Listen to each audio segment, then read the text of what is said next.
1945년 4월 9일 디트리 본헤퍼 목사님은 나치에 의해 처형당했습니다. 그의 나이 겨우 39세였습니다. 그러나 39년 동안 본헤퍼 목사님은 히틀러 척에 끝없는 회유를 거부하고 끝까지 저항한 훌륭한 목사이자 신학자였습니다.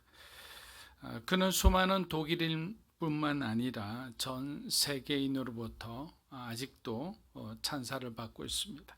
만일 그가 잠깐의 부귀 영화를 위해 나치와 손잡고 나치가 듣기 좋아하는 설교와 강연을 하고 다녔다면 나치가 지배하던 시절에는 아무 걱정 없이 살 수 있겠죠.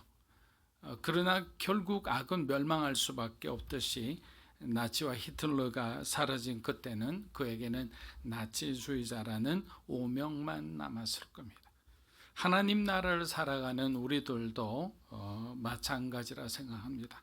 우리가 살아가는 이 세상은 과학과 문명이 발전하면 발전할수록 우리가 갖고 싶은 것도 많아지고 우리를 유혹하는 것도 다양해지고 그리고 또 보다 치명적입니다. 그런데 우리가 다가올 하나님 나라를 바라보지 않고 오늘의 삶에 그냥 우리가 다 올인해버린다면 주님이 오셨을 때 기름을 준비하지 못한 다섯 처녀처럼 혼인잔치에 들어가지 못하고 바깥에서 슬피 울게 될지도 모릅니다. 우리 모두에게는 잠자고 있는 듯 하지만 갑자기 어디선가 막 맹렬하게 욕망을 향해 달려가는 그런 죄된 성향을 모두 가지고 있습니다. 죄는 우리가 저항할 틈도 없이 한순간에 우리의 육체를 지배해 버립니다. 그것이 세속적 야망일 수도 있고 우리 마음속의 열등감이 허영심으로 나타나기도 합니다. 때로는 나의 자존심을 건드린 사람을 향한 아주 맹렬한 복수심으로 나타나기도 합니다. 그리고 돈에 대한 강렬한 집착으로 나타나는 사람들도 있습니다. 우리가 이러한 육체의 기쁨을 찾는 순간 예수 그리스도 안에서 그동안 주어졌던 그 기쁨이 우리 안에서 점점 사라지기 시작합니다. 동시에 우리는 이 세상에서 우리의 모든 기쁨을 찾으려고 결국 세상을 향해 우리가 몸을 던지게 되는 거예요. 하나님이 주시는 기쁨도 가지고 세상이 주는 기쁨도 가질 수 있을까요? 이런 질문을 하시는 분들이 있다면 그것은 안 되는 거죠. 하나님과 세상은 하나가 될 수가 없습니다. 그래서 우리가 점점 어떻게 됩니까? 하나님에 대한 기억은 사라지고 현재 우리에게 남은 것은 세상뿐인 거예요. 그것이 바로 사사기 때의 삶이라 할 수 있습니다. 자기가 보기 좋은 대로 그냥 행할 뿐이 하나님은 없고 처절한 비참한 어떤 역사만이 남아있는 거죠. 해 아래 새 것이 없다고 과거의 사람도 오늘의 사람도 사실 비슷한 이유 때문에 방황하고 비슷한 이유 때문에 고통받는 거예요. 예수님께서 산상수훈의 말씀을 통해 예수님을 믿고 따르는 참된 제자의 삶이 어떠한지를 분명히 말씀해 주셨습니다.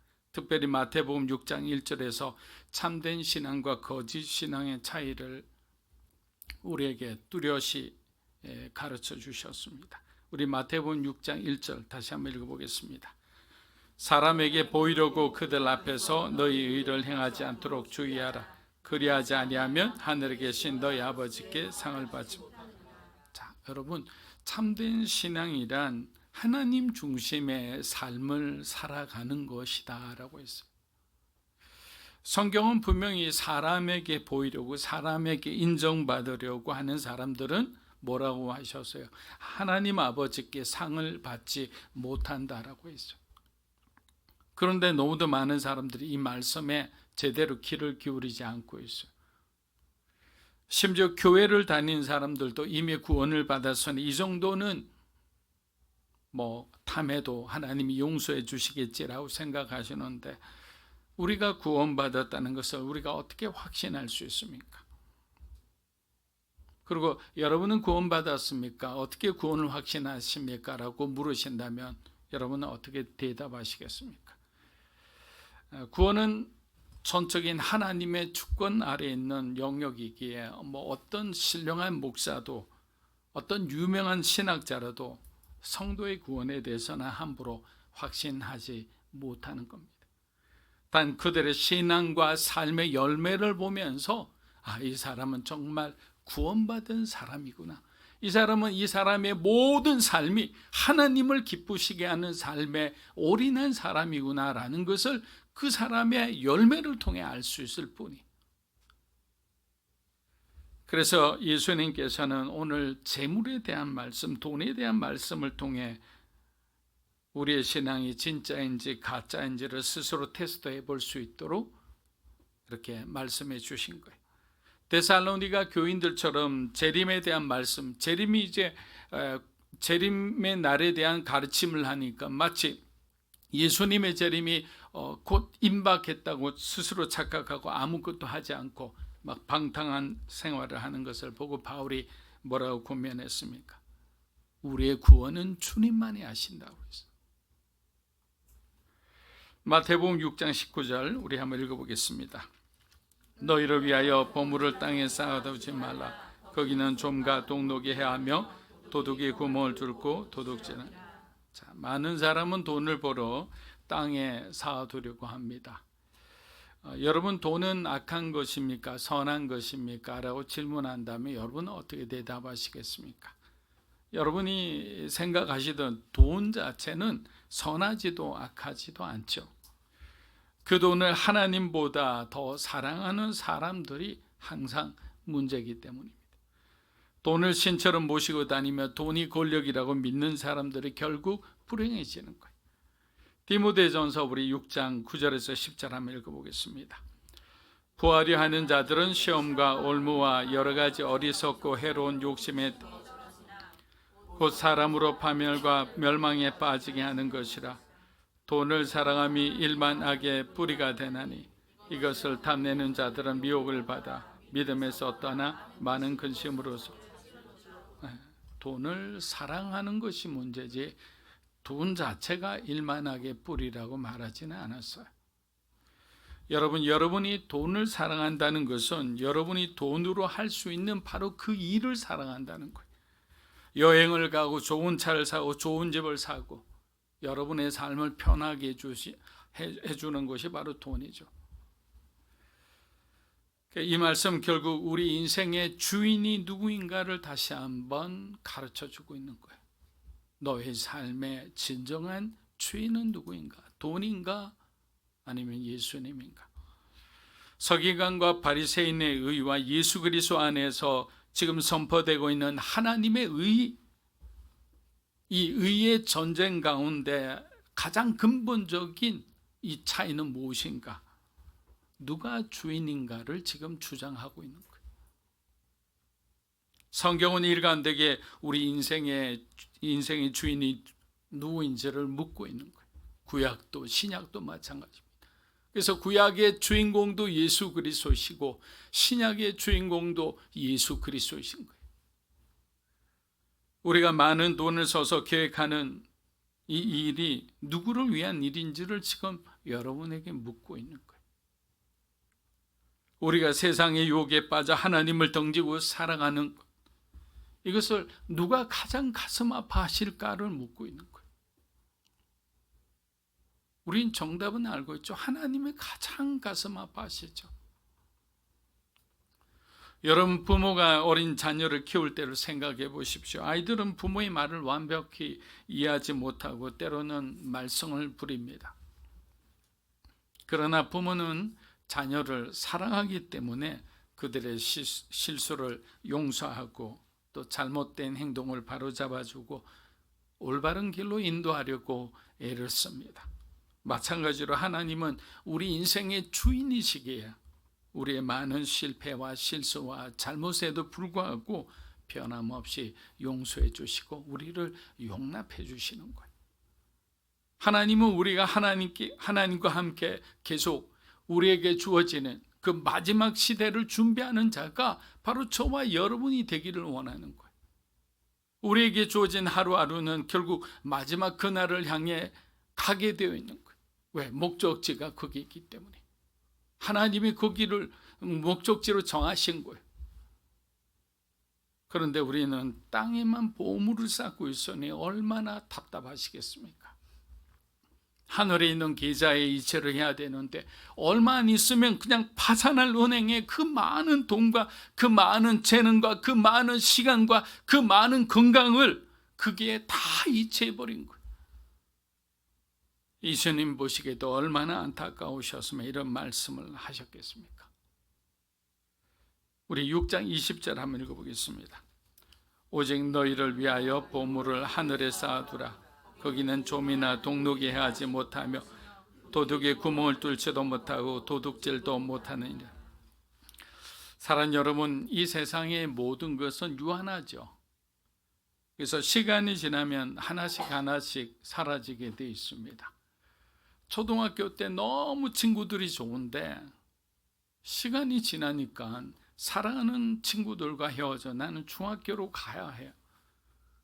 그 중학교가 되면 또 고등학교 되면 대학교, 이런 식으로 계속 우리는 성장함에 따라 계속 이별을 경험하게 돼 있어요. 그런데 우리는 마치 모든 것이 영원할 것처럼 살아갑니다. 그래서 우리가 하나님께 교만해지는지도 모르겠습니다. 그래서 영원을 무시하고 마치 지금 당장 내게 만족을 주는 것을 계속 찾아가는 거예요. 사람에게 가장 큰 비극이 있다면 돈이 하나님처럼 보이는 거예요. 가난했을 때, 어려운 시절에 돈이 없어서 무시당하고 힘들었던 경험이 있으면 돈을 벌게 되었을 때 그 돈에 집착하게 된다고 합니다. 주변 사람들이 돈 때문에 자신을 존중하고 막 떠받드는 그 모습을 보며 돈을 내려놓기가 힘들어진다고 합니다. 이렇게 되면 정말 자녀들이 읍소를 하며 눈물로 간청해도 돈에 집착을 하는 한 결코 하나님의 은혜를 받기가 어려운 거예요. 그래서 하나님께서는 구원하시기 위해서라도 그 사람이 갖고 있는 모든 것을 흔들어 정말 아무것도 없이 만들 때도 있죠. 그럼 우리는 모든 것을 다 잃어버린 그 사람을 불쌍하다고 생각하지만 사실 영적으로 보아서는 그 사람이 잘된 것이죠. 왜? 이 땅에서 결국 사라지고 없어질 것을 빼앗겼을 뿐이에요. 그러나 그분은 대신에 영원한 생명을 얻었잖아요. 우리의 영혼의 눈이 무엇을 바라보고 있는지 나 자신뿐만 아니라 나와 함께하는 가족과 다른 사람이 아니어도 연결되어 있음을 우리가 알아야 됩니다. 그 아버지로 인해서, 아버지가 변함으로 인해서 그 가족들이 얼마나 큰 기쁨을 누리겠습니까? 예전에 말씀드린 것처럼 저희 어머니도 65세 때 예수님을 영접했는데 그 전까지는 그냥 어떻게 보면 그냥 서로 이렇게 영적으로 이렇게 부딪히지 않을 뿐 마음은 늘 언제나 전쟁터와 같았어요. 그러나 어머니가 예수님을 영접하는 순간부터는 가족 가운데 정말 하나님 주신 샬롬이 있는 거예요. 무슨 말이라도 할 수 있게 되는 거예요. 그런데 여러분 가족 안에 믿지 않는 사람들이 있다고 생각해 보세요. 늘 마음에 어마어마한 무거운 짐을 지고 여러분은 살아가는 거예요. 여러분 반지의 제왕에 등장하는 골룸이라는 그 호빗 족속 기억하시죠? 기억나나요?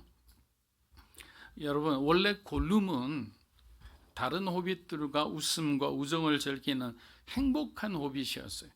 하지만 그가 어떤 한 반지를 손에 넣은 다음 바로 그 운명의 날 그 모든 것이 변하고 맙니다. 골룸은 반지에 빠져 고향과 친구들 그리고 안전한 환경까지 다 버리고 맙니다.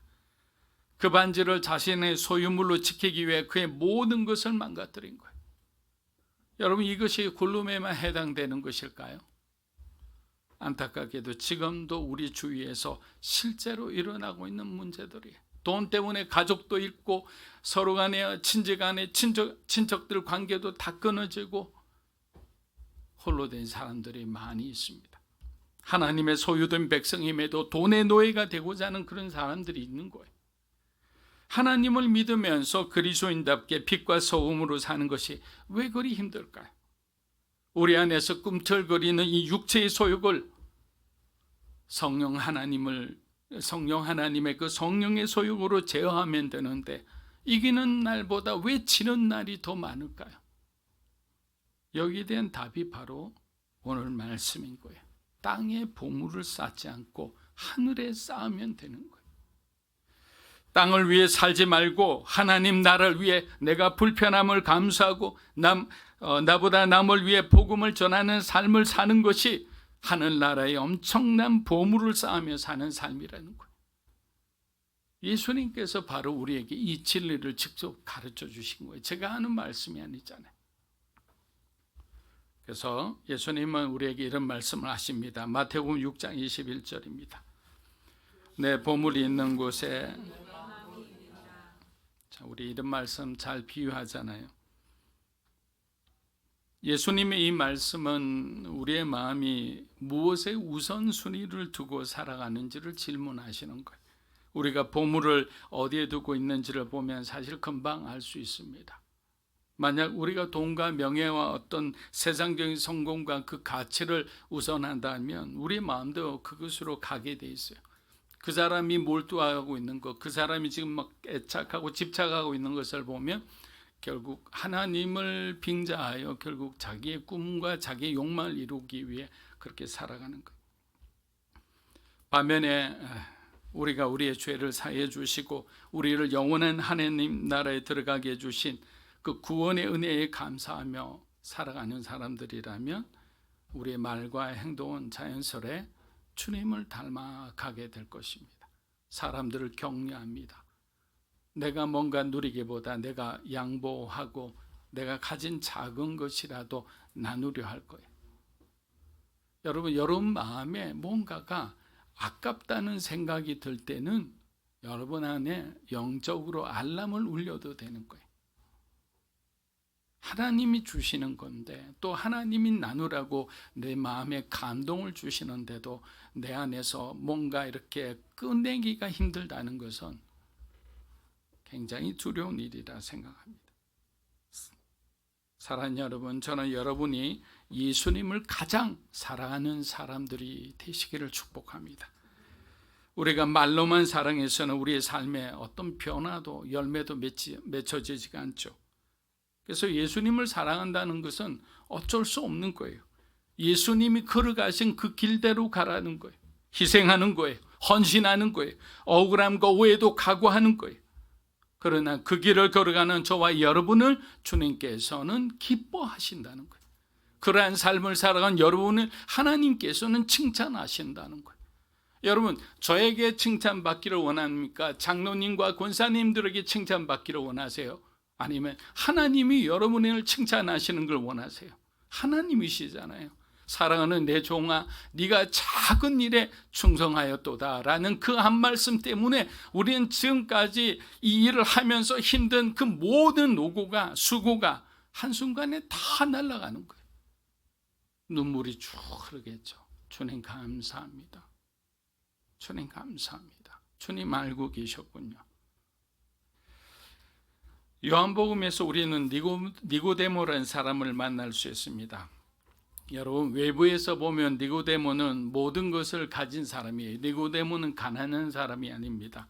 유대의 통치자요, 종교 지도자요, 산헤드린 공회원의 공회원이었어요. 그리고 그는 매우 부유한 사람이었습니다. 하지만 그는 내적으로 굉장히 허무함을 느끼고 있었어요. 니고데모는 그래서 자신의 삶에서 뭔가 가장 중요한 것이 빠진 것을 알고 그 답을 얻고자 한밤중에 예수님을 찾아갑니다. 예수님을 죽이려는 그 산헤드린 공회원이 한밤중에 예수님을 찾아가는 것은 그로서는 대단한 용기를 낸 거예요. 그는 무슨 선한 일을 해야만 예수님이 말씀하신 영생을 얻을 수 있습니까? 라고 질문을 합니다. 니고데모는 자기가 익숙한, 자기가 배운 그 학문의 시선으로 바라보니 주님이 영으로 말씀하시는 그 뜻을 이해할 수가 없었던 거예요. 부자 청년 역시 자기가 속한 공동체 율법을 열심히 지키며 살아온 것을 최고의 선이요 그리고 자신의 자랑으로 여겼습니다. 그래서 그는 당당하게 뭐라고 얘기합니까? 내가 이것을 다 지켰습니다. 아직도 내게 무엇이 부족합니까? 라고 이렇게 묻습니다. 얼마나 교만한 말입니까? 그러나 그는 예수님의 한마디에 얼어붙은 듯 가만히 자리를 뜨고 맙니다. 마태복음 19장 21에서 22절입니다. 예수께서 이르시되 내가 온전하고자 할진대 가서 내 소유를 팔아 가난한 자들에게 주라. 그리하면 하늘에서 보화가 내게 있으리라. 그리고 와서 나를 따르라 하시니 그 청년이 재물이 많음으로 이 말씀을 듣고 근심하며 가니라. 여러분, 소유하는 인생은 걱정과 염려가 많습니다. 누가 내 것을 빼앗아가지 않을까 늘 전전긍긍하죠. 이런 인생이 과연 행복할까요? 그런데 성령이 임했을 때 초대교회는 어떻게 됐습니까? 소유를 나누었던 거예요. 자기의 소유를 주장하지 않는 수준까지 간 거예요. 어떻게 됐을까요? 하나님이 일방적으로 그 교회와 그 모든 성도들에게 은혜를 주신 거예요. 그리고 하나님 나라의 그 비전들을 보여주신 거예요. 우리는 각자가 아니라 하나님 안에 속한 brother and sister이구나 라는 생각을 하니까 아깝지가 않죠. 여러분의 가족들에게 뭔가를 빌려주는 것이 아니라 뭔가를 나누는 것이 아깝습니까? 저는 제게 돈이 있다면 제 형제들에게 집 10채라도 지어주고 싶어요. 유학도 보내주고 싶고 다 해주고 싶어요. 돈이 안 날 거예요. 동생들과 가족들을 위해 쓰면. 근데 돈이 없어서 그렇죠. 근데 왜 그러냐면 우리가 하나님 안에서 같은 브라더 시스터리란 이 세계관으로 바라보면 초대교회 우리 형제 자매들처럼 그렇게 할 수가 있어요. 근데 우리가 남이라고 생각하잖아요. 그러면 줄 수가 없죠. 아까운데.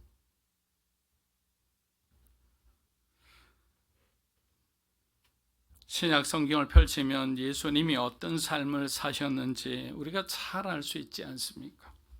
예수님은 쉬지 않고 백성을 가르치고 복음을 선포하시고 병든 자를 고치시고 잘난 사람들이 가지 않는 그 나병 환자들과 함께 식사하시고 늘 가난하고 외롭고 연약한 자들과 함께 하셨어요. 주님이 우리를 위해 이렇게 사셨다면 우리도 그렇게 살아야 하지 않나요? 6장 22절에서 23절입니다.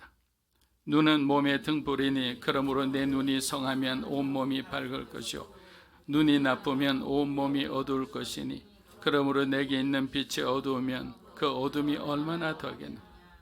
여러분, 눈은 몸의 등불이라 했는데 이것은 눈을 통해 몸이 갈 길을 찾고 행동을 결정하는 거예요. 우리 몸이 어떻게 가는 거는 눈이 없으면 보이지 않으니까 못 가잖아요. 그런데 우리의 눈이 편견과 선입견을 가지고 있다면 자기가 가고 싶은 길만 고집할 겁니다. 때로는 이 길이 매우 위험한 길임에도 불구하고 자신의 그 고집대로 가다가 결국 큰 어려움을 당하는 거예요. 예수님께서 재물에 관해 가르치시다가 왜 갑자기 눈에 대해 말씀하셨을까요? 그래서 우리의 눈이 밝아야만, 우리의 눈이 떠져야만 저 하늘의 글들을 바라볼 수 있는 거예요. 초대교회 역사하셨던 그 놀라운 역사가 일어나기 위해서는 우리의 눈이 이렇게 열려야 되는 거예요. 그러나 우리의 눈이 이 세상의 것들, 이 세상의 물질과 어떤 쾌락과 어떤 유혹에 어두워지면 우리는 하늘의 보물을 쌓지 못한 채 그저 잠시 있다가 사라져버릴 이 땅의 것들만 그냥 쫓다가 인생을 허무하게 마감하게 되는 겁니다. 그렇다면 예수님 우리에게 무엇을 요구하시는 것일까요? 예수님 우리에게 얼마나 더 내놓으라고 말씀하시는 걸까요? 우리는 교회를 위해, 이웃을 위해 얼마나 더 섬겨야만 우리의 보물이 이 땅이 아닌 녹슬지 않는 그 천국에 우리가 쌓을 수 있을까요? 이 질문에 대해서 예수님은 이렇게 말씀하십니다. 누가복음 14장 26절과 33절입니다. 물은 내게 오는 자가 자기 부모와 처자와 형제와 너희 내 제자가 되지 못하고 이와 같이 너희 중에 누구든지 자기의 모든 소유를 버리지 아니하면. 여러분, 이 말씀을 오해해서는 안 됩니다. 예수님은 우리가 가진 재물 때문에 우리가 가져야만 하는 하나님 나라를 너희가 빼앗겨서는 안 된다라는 것을 강조하고 있는 거예요. 돈을 버려라, 너희의 어떤 위치를 버려라, 재능을 버려라, 이런 것이 아니에요. 너희가 우선순위를 바로 하지 않으면 네가 갖고 있는 재물과 이 권력 때문에 너희가 당연히 가져야만 하는 그 하나님 나라를 빼앗길 수 있으니 너희의 삶의 우선순위를 분명히 하고 살아야 한다라고 지금 가르쳐주고 계신 겁니다. 자, 우리 말씀을 마무리합니다. 6장 24절 읽겠습니다. 한 사람이 두 주인을 섬기지 못할 것이니 혹 이를 미워하고 너희가 하나님과 재물을 겸하여. 자, 사랑하는 여러분, 오늘 우리는 여러분의 주인은 누구십니까? 라는 질문을 통해서 우리의 신앙과 삶을 돌아보았습니다. 마태복음 6장 24절 말씀처럼 우리는 하나님과 재물을 겸하여 섬길 수 없습니다. 여러분, 둘로스란 뜻을 가진 이 둘로스란 헬라어 이 종이라는 것은 오직 한 주인에게 전적으로 매여 있다라는 뜻이, 한 주인에게만 충성을 해야 된다라는 뜻이. 근데 그 주인의 명령에만 충성을 다해야 되는데 우리가 자꾸만 다른 주인의 어떤 명령을 들으면서 우리의 필요한 것을 취하기 시작하면 그 사람은 한 주인을 섬기는 사람이 될 수가 없다라는 거예요. 우리의 주된 관심사가, 목표가 물질적인 것이나 세상적인 성공이 돼서는 안 된다는 거죠. 이렇게 말할 때, 이렇게 할 때 우리는 하나님의 보호와 공급하심을 받을 수가 없습니다. 하나님을 주인으로 삼을 때 하나님은 우리에게 다른 사람들을 넉넉히 도울 수 있는, 또 하나님의 축복을 나눌 수 있는 어떤 물질과 명예와 영향력을 부어주시겠죠. 전도하고 구제하고 선교하는 데도 사실 물질이 필요합니다. 다음 세대를 세우고 청년과 장년과 그리고 노년의 세대를 양육하고 또 그들이 교제하는 데도 물질이 필요합니다. 중요한 것은 우리가 물질에 끌려다니는 인생이 아니라 하나님의 권위로 물질을 다스리는 인생이 되어야 한다는 겁니다. 우리의 삶의 주인이 오직 예수 그리스도임을 고백하는 여러분의 한 주간의 삶이 되기를 주의 이름으로 축복합니다.